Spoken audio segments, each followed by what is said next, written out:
Welcome back to the Open Mic Broadcast Network. We have our football analyst on the line with us, Coach Heiss Northern. Coach, how you doing today, sir? Doing pretty good. Glad we're getting a little rain around this way. I know some people don't want it. They probably just wash their cars, but we need it to save us some money on watering that grass around there. You sure right about that, sir. Look, I guess the raining is at an inappropriate time if you're a PV fan. Tough loss over the weekend, but as things do, you shake it off and you keep moving on. How do you assess this past weekend's matchups? Well, like I said, it was some good football being played. I know some people it didn't come out the way they wanted it to, but some good back and forth. I just talk about the Prairie View game in particular. Both teams missed a lot of opportunities, especially in the first two quarters of the game, where if you think about it, I think Grambling kicked 3 field goals, which one of those field goals they kicked, they had a touchdown call back.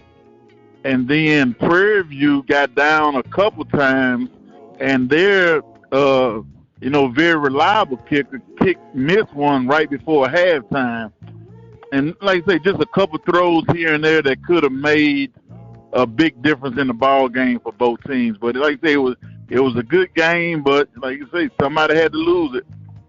Yes, sir. Somebody had to lose it, and you hope that it doesn't affect Prairie View in a negative way as they have to stay focused for Mississippi Valley, who's coming in on a 2-game win streak against the Panthers. But before I touch on that, historically, Grambling has always had the upper hand over Prairie View, and it became almost like a ritual that they just showed up to Dallas to win the game and have a big old after party after it, they being Grambling.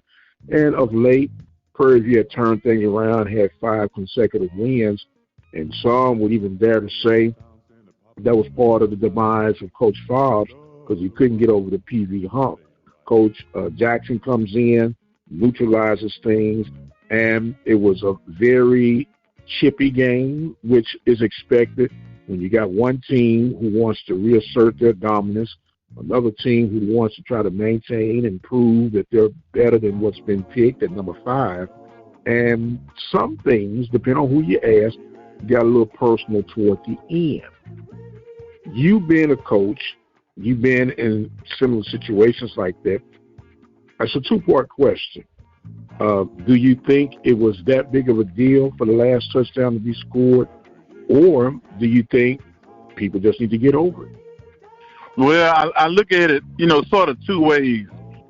If I'm the head coach, if I'm the head coach at Grambling, do I take a knee or do I try to score the football?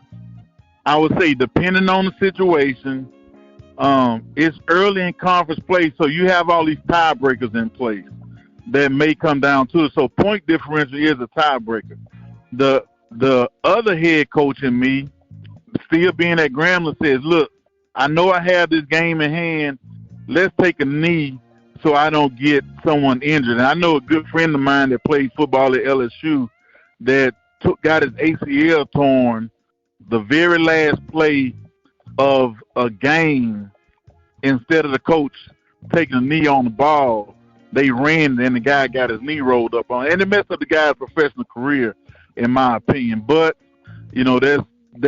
that's the way I feel about it. Like say 9 times out of 10, I am taking a knee because I know I have the game in hand. Now you score the football, you still have to kick a field goal or the extra point, and you still have to kick the football off on the kickoff team. And I don't know if you remember, but my last year at Grambling, we had the big fight with Prairie View that ended up being on CNN because a coach scored the football late, kicked it off, and then lo and behold, we have a melee because somebody didn't take a knee on the ball. So, like I say, that's sort of the way I feel on it and why I feel the way I feel. Like I say, me, I'm 9 times out of 10, I'm taking a knee. Understood. But like you said, I was looking at it from, and as a PV fan, I might add, but from understanding the tiebreaker, how these things can come, because as we talked about a couple of weeks ago, Grambling, as it's being proven, it's a much improved team. Prairie View beats Alcorn. Now, Grambling must face off with Alcorn. Prairie View loses to Grambling. Prairie View still has to face Southern. Southern has to face Grambling. And the hits just keep on coming, right? And so there's going to be a difference maker.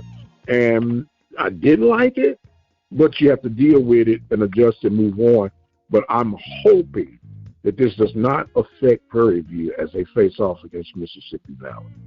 Yeah, and like I said, you can't let the same team beat you twice. I said week after week, you got to get by that. Now, Prairie View ought to come into this game against Valley with a chip on their shoulder, because if you think about it in the big scheme of things, Mississippi Valley kept Prairie View from going to the championship game last year.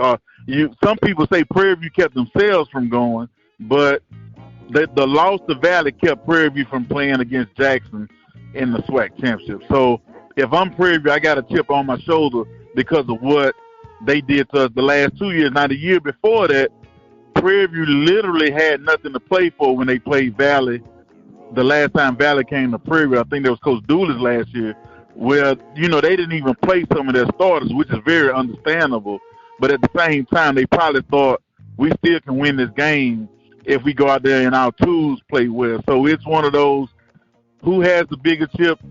Valley probably coming in thinking, hey, man, we done beat these guys before, we can do it again. And Prairie View got the chip like, we need to pay these jokers back. But it's, like I say, it's a whole different coaching staff, whole different regime. All that type of stuff is different now. Well, Coach, I agree to disagree with you. Prairie View shouldn't come in with a chip on their shoulder. They should come in with a tree on their shoulder. You know what I'm saying? A 2x4. Yeah, something, man, because it is so critical from my vantage point.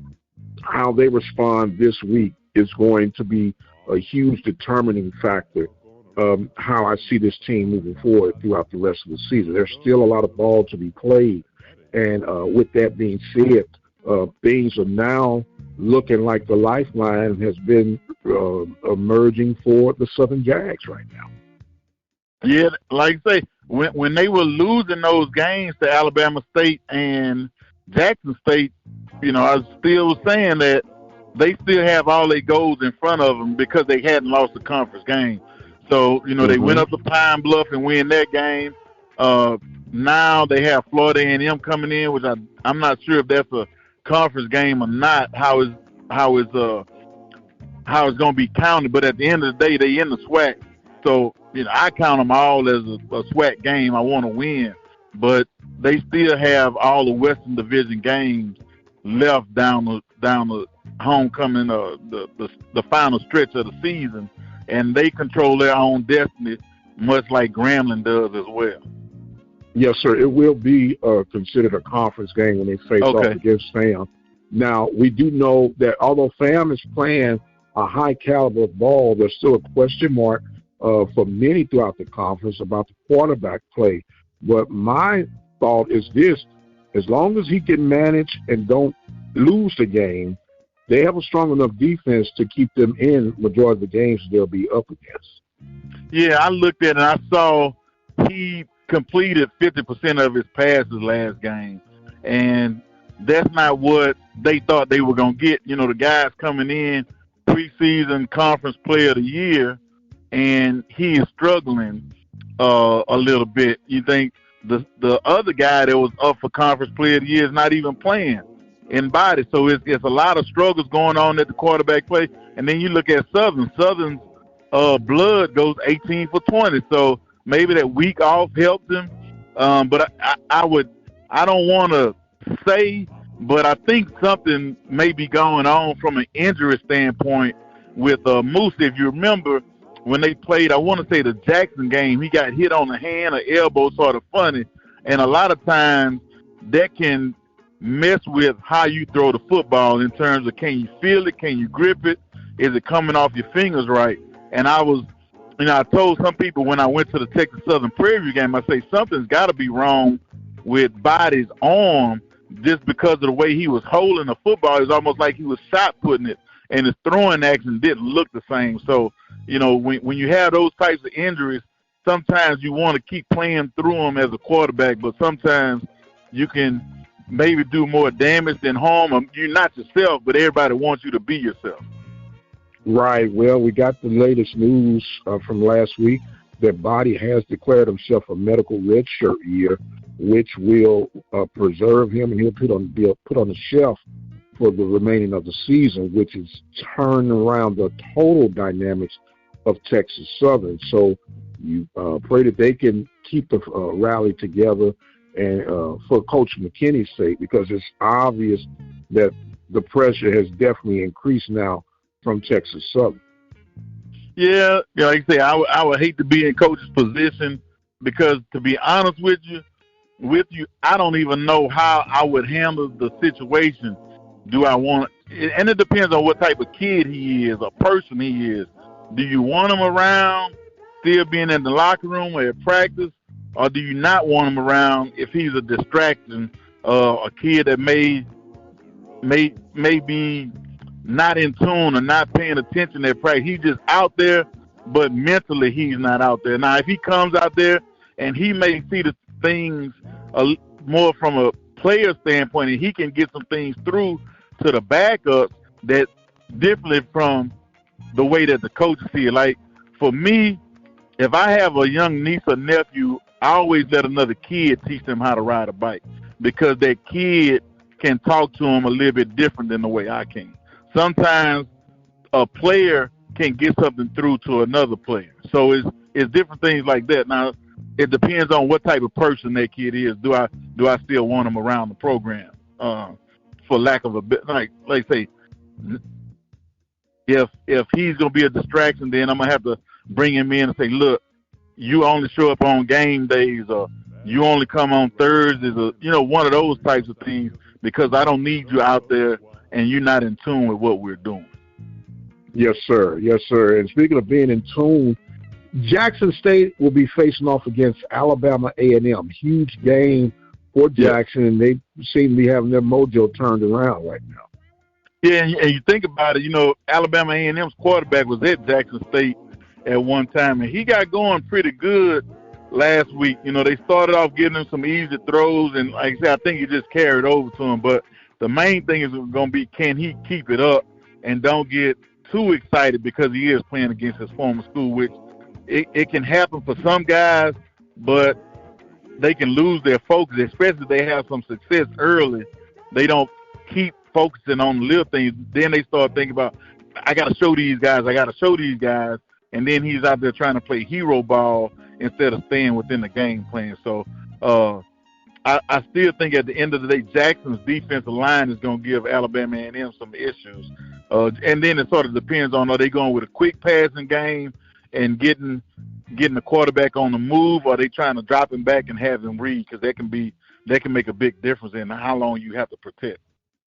Yes, sir. Now, Coach, I know Pine Bluff is yet struggling to find the victories. Coach has the high energy. Have you had a chance to see them in action, and what you liking about this team, and what do you see that they have some glaring flaws, perhaps? Well, I think the glaring flaws comes at the quarterback position, where they playing a young guy for the most part, and then on the defensive side of the ball, I can tell it's like those guys don't trust each other, and this when I say that, I can look at guys that should be in one place, and they may be overrunning the football because they're trying to get to somewhere where the last time they ran that play, the guy didn't make the play. And I can say, I can bring it back too. I watched some of Prairie View game versus Grambling. I looked at one play. Grambling ran like what we call split zone, where the fullback lines up on one side and cuts to the other side, but the offensive lineman is going to the right, and the fullback may be going to the left, cutting off the backside.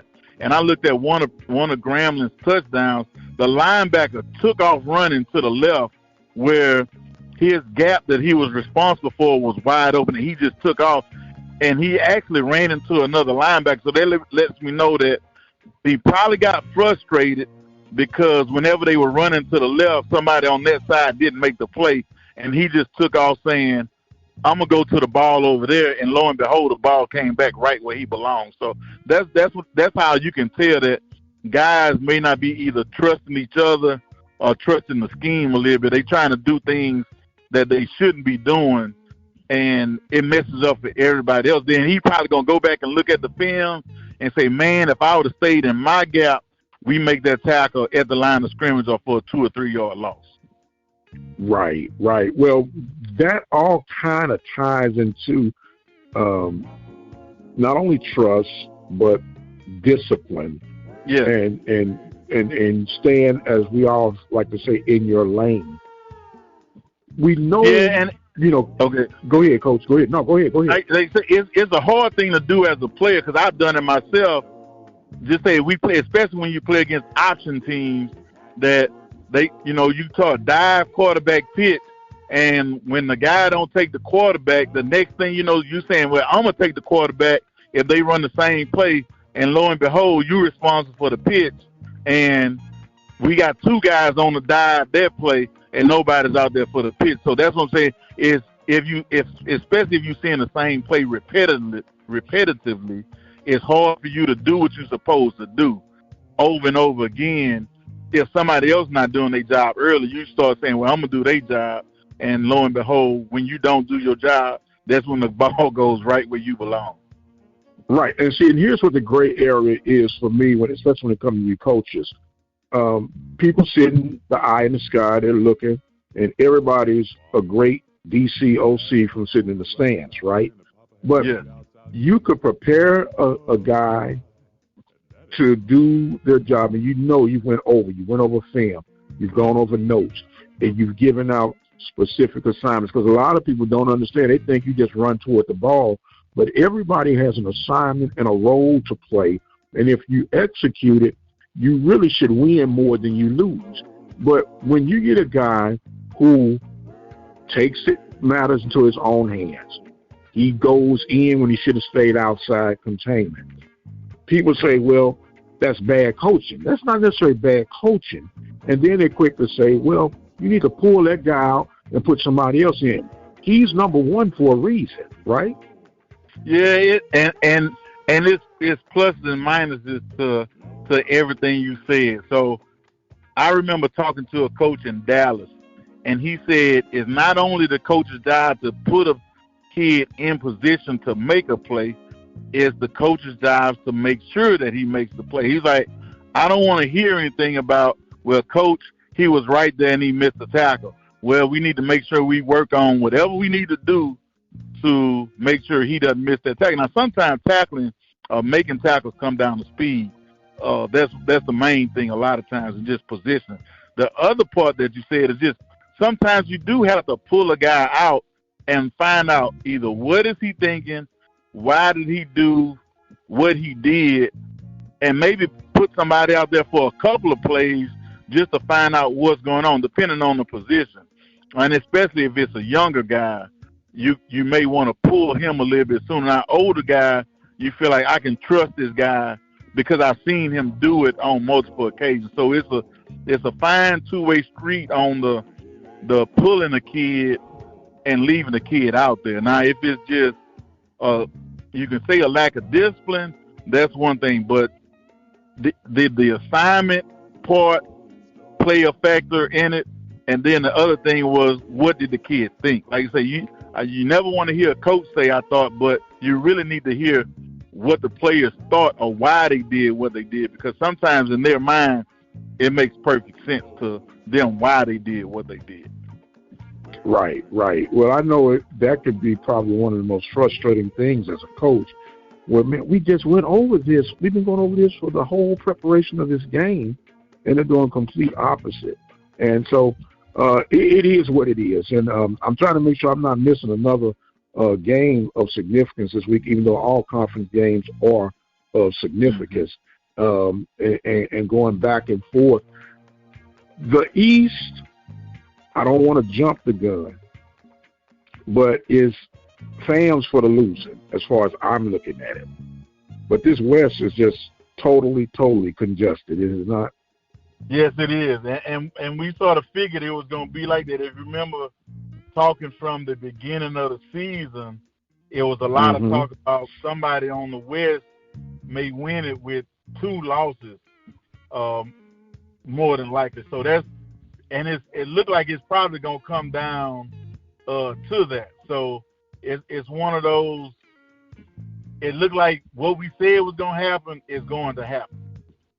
No doubt. It's gonna come down to the results of the Bayou Classic may determine everything, and it may depend on who wins. It may determine it for one of those teams not even playing in the game almost. Yes, sir. Yes, sir. Well, I think we were both in agreement with the expectations of what Grambling were bringing to the table this season, especially since it appears that Hugh Jackson finally has a quarterback that he could trust and could run the schemes he likes to run. If I were to have to make a decision today, I would have to say Grambling is probably looking the strongest out of the Western teams that we've been talking about thus far. Yeah, they have great balance. If you think about it, I didn't realize they passed the ball that much against Prairie View, but they have a three-headed monster at running back, pretty good sized offensive line, and what I thought they did that was real good. If you go back and look at the game, Grambling never threw the ball over the middle of the field, so that makes it easier for the quarterback when all he had to really think about was, am I throwing a hitch, a out, a comeback, or a go route? That's all he pretty much threw. And then they made some big plays on a couple of the go routes. Then once they got going with the go route, now you got the defensive back backing up or playing for the go route, and that joker run 10 yards and then stop, and you hit him with a back shoulder out or back shoulder comeback. So it was like I say, I didn't realize they passed that much, but the kid did a good job of not putting the team in harm's way by turning the ball over. Yeah, what we like to call high percentage fast plays, and you would think. Now, you talked about that reference of throwing to the middle. Are you assuming or educating us that when you have to throw across the middle, it gets a little bit more too congested for a higher risk of being intercepted? For some people, yes, depending on, you may say, the height of the quarterback, how good does the quarterback understand spacing on the deep, how good can he anticipate the windows? Is the guy going to keep going through the windows between the two linebackers, or maybe the linebackers and safety? Is he going to sit it down? And looking at Prairie View, I think that cost them a couple of times where if they have a good throw from the quarterback, I know on one he threw to number 0. I know the Jenkins. He threw it behind him twice on a crossing route. Then on the deep ball to Jenkins, where they end up getting tackled and not making the touchdown or the field goal right before half, if he gets a good throw on that, that is a touchdown. And the long ball that was intercepted, he had a receiver that was wide open, even though it was a deep ball, just a bad footwork didn't work out for him. So sometimes it's more the footwork and the anticipation than just a guy being smart or having a strong arm. It's everything starts with the feet more so than does a kid have a strong arm. Yes, sir. Well, one thing that I learned many moons ago, that a quarterback throwing position and footwork is way different than that of a baseball player. Baseball players, in particular pitchers and catchers, are taught to throw off their back foot for that thrusting power, but in football, they're taught to throw off their lead foot. That's going to give them more direction. And then you have to think about it. The further you throw the ball downfield, the more your footwork has to be tied together. In baseball, most of the time, the farthest the pitcher going to throw is maybe from the mound to first base or mound to home. The catcher, his longest throw is going to be to second base. But in football, they're throwing twice as far with a different shaped object. So you have to have, everything has to be tied together. And the weaker your arm is, the better your footwork has to be. Right. The mechanics. That's what we call the mechanics in life. Yes, right? sir. Yes, sir. Yes, sir. Well, Coach, we got some more intriguing matchups this week, man. What you looking at and how you seeing these things coming out? I think the biggest game of the week is going to be the Grambling Alcorn game. That's when we really didn't talk about too much. But I think that's, anytime those two schools play, like I say, they're not that far from each other.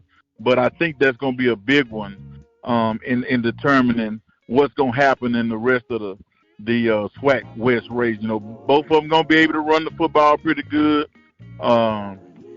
Alcorn's quarterback played a little bit better last week, but Grambling is playing at a much better rate than what people probably thought he was going to be, because he didn't play a lot when he was at Alabama State. So I think it's, like I said, a good conference game. It's going to come down to 7 or 8 points here or there, maybe a last-second field goal, and it's going to be a good one, though. And then the other games, they sort of going to fall in, I think, after that. But if I had to pick a marquee matchup, I'm going with the Grambling-Alcorn game this week.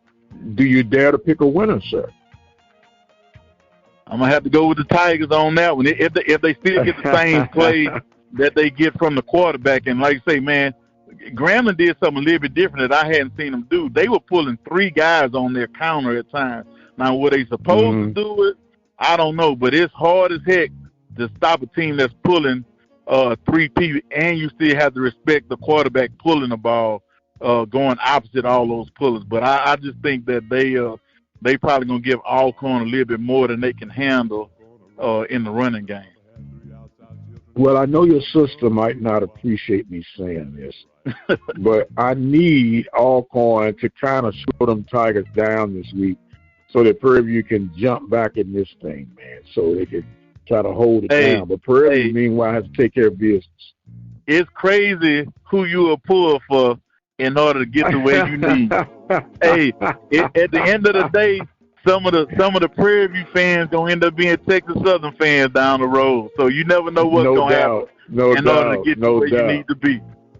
No doubt. There'll be Southern fans too, especially if that Bayou Bowl has, or the Bayou Classic has some say-so in the levitation of who advances or not.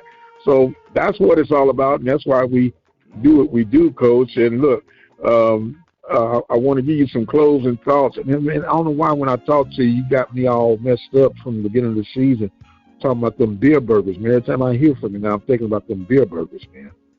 Hey, man, I don't know if I told you, but I actually teach I teach hunting classes at the Bass Pro Shop. So I do that on Sundays, and this weekend was supposed to be my last one, but it's been going so well, they asked me to come back and do another one 2 weeks from now. So that's my plans. And actually, I went out to the hunting place last Saturday and got everything ready to get ready to start hunting with my son. So, but I'm looking forward to it. I definitely get you some burgers when it comes time to get the meat process and all that. Well, look, as they would say, do remember me, sir. Do remember me. Now, we didn't get a chance. We're going to have to talk about it.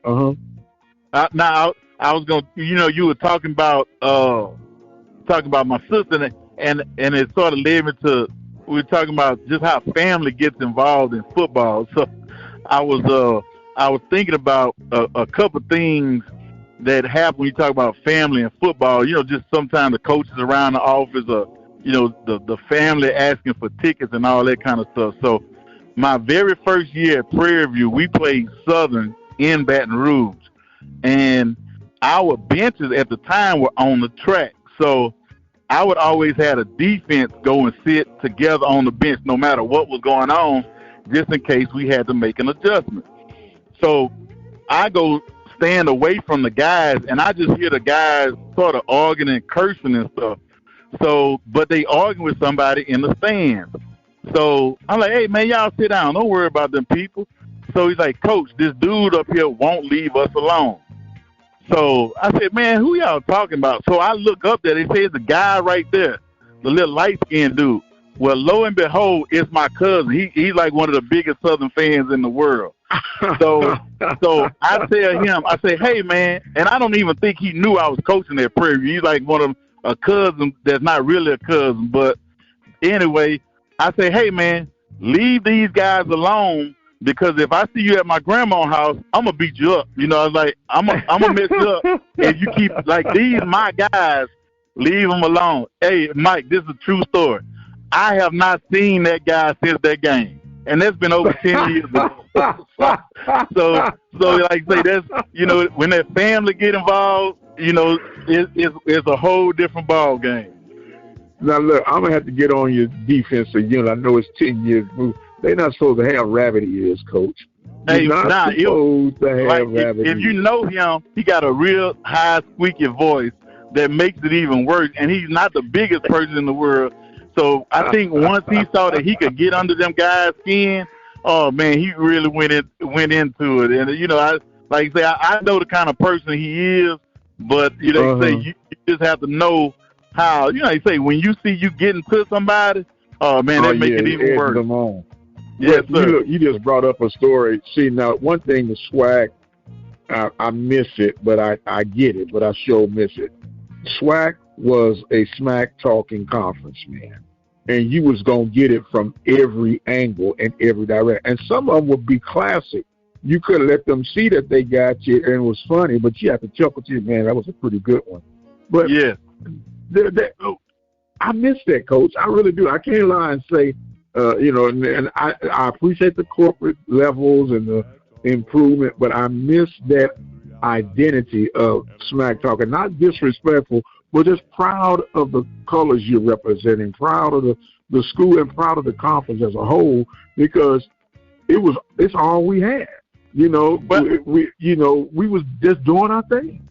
I think one of the things too, back in those days, the coaches had to be in tune with the sports information directors, because the sports information directors had to sort of pump up the games. It was almost like what we used to call Mid-South wrestling, where you had to go into town and make it look like you don't like such and such. And if we could score 50, we gonna score 50. And you talking noise, but you and the coach on Friday night probably having a beer together or something like that. You know, it's one of them, right.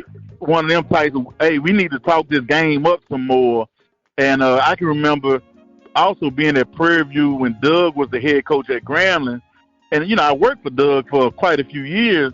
And we went to one of the radio stations, and they was like, man, y'all need to act like y'all don't like each other. We have to pump this up to make it seem like y'all two might fight each other at the 50-yard line before and after the game. That's the way they were doing at one of the radio stations. But, you know, like I say, now some guys can't handle it. I'll put it that way. But, you know, I would talk noise to guys, or when I had press conferences, I would talk a little noise and try to put some humor into it.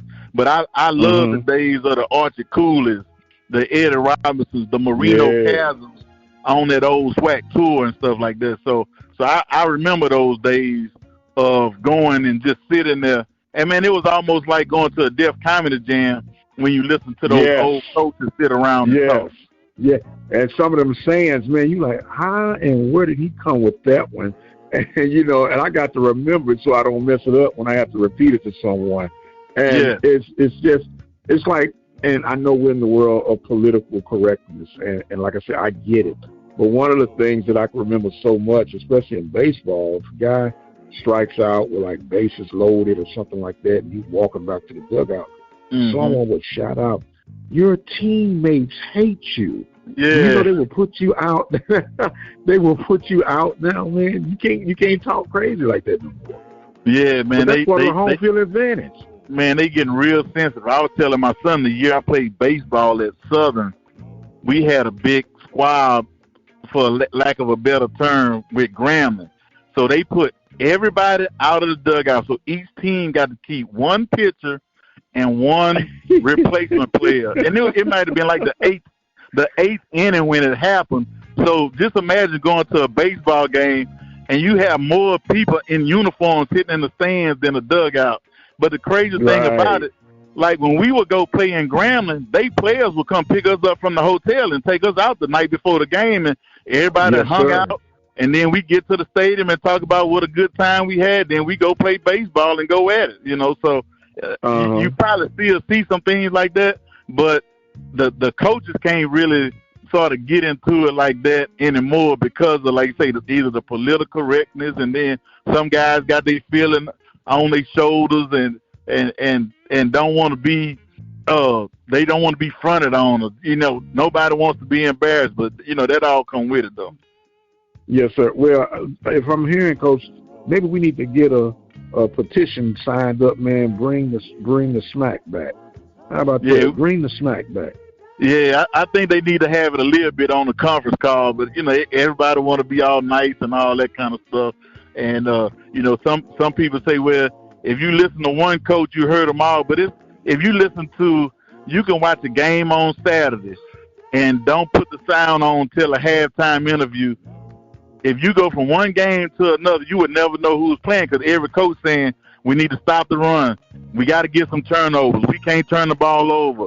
All it is pretty much the same thing. So you're not gonna get. You might get some guys that may say, "Oh man, we pitiful," But I would tell my guys, "Hey, I'm gonna say something negative about you, but what I say to you is different than what I say about you. So just understand what I say, because I may say something to give our opponent something, but I'm not talking directly to you or about you. Those types of things. So it is what it is. Right. Well, your email inbox would be flooded with criticism, insults, and asking of your removal, sir. So, hey, Mike, I had. So, let me say this, and I end on this one. So I had a kid that was playing running back for me when I was the running backs coach. So his mom called and was like, "Hey, coach, we got some people coming to the game. Kid was from out of state when I was coaching at Grambling. Do you think?" I'm gonna call him Charlie. Do you think Charlie's gonna play this weekend? I said, well, I don't think I know he's not gonna play. I say he hadn't been to study hall in 2 weeks. He hadn't been to the weight room since last Tuesday. And so I say he may dress, but he's not gonna play. And she said, well, what does him going to the weight room and going to study hall have to do with him playing football? I said, you know what? It don't have anything to do with him playing football. So you can come to this game if you want to, but just realize that's why he's not playing. So, but some people don't understand all the other stuff that goes into, like, can I trust this guy with my paycheck in his hand? I know that. She could not. She was serious. I got an answer to that, coach. Yeah, you're gonna see him on the field when he run to get the kicking tee after we didn't kick the ball off. Hey, you better be there for pregame warm-ups, because that's the only time he's gonna be there. Now look, I know we gotta go, coach. You remind me of this coach. I can't call his name, but he was a high school coach, a local high school coach, and the kid. Parents called a meeting with him. They said, we want to wonder, since he's calling him Charlie, we're going to call him Charlie too. He said, we want to understand why Charlie is not playing. And the coach with a straight face, because Charlie is terrible. He say, Charlie wouldn't be on the team, but they told me I had to keep him on because we want to encourage all kids to play and get involved in sportsmanship and activity. He said, but Charlie is terrible, and as far as I got anything to say, he would never see the floor. Yeah. Hey, Doug had a saying, he would say, a joker can't play dead in a cowboy movie. That's how bad he is. Hey, Doug say, man, he'll be over there blinking his eyes and moving all over the place. Say, man, just lay there and be still. He couldn't even do that. Oh man, Coach, you killing me today, man. We got to let this one end. But man, we appreciate you. We appreciate you so much, Coach Heist Northern, our football analyst here at the Open Mic. I am the radio guy, Dr. Mike Prince. Don't forget, you can follow me on X at the Mike Prince Show. The YouTube channel is the Open Mic Broadcast Network. Listen to the Panthers as they host Mississippi Valley this week, right here at the Open Mic Broadcast Network on our website at obnradio.com. So until the next time, you guys be blessed, and we'll see you on the other side.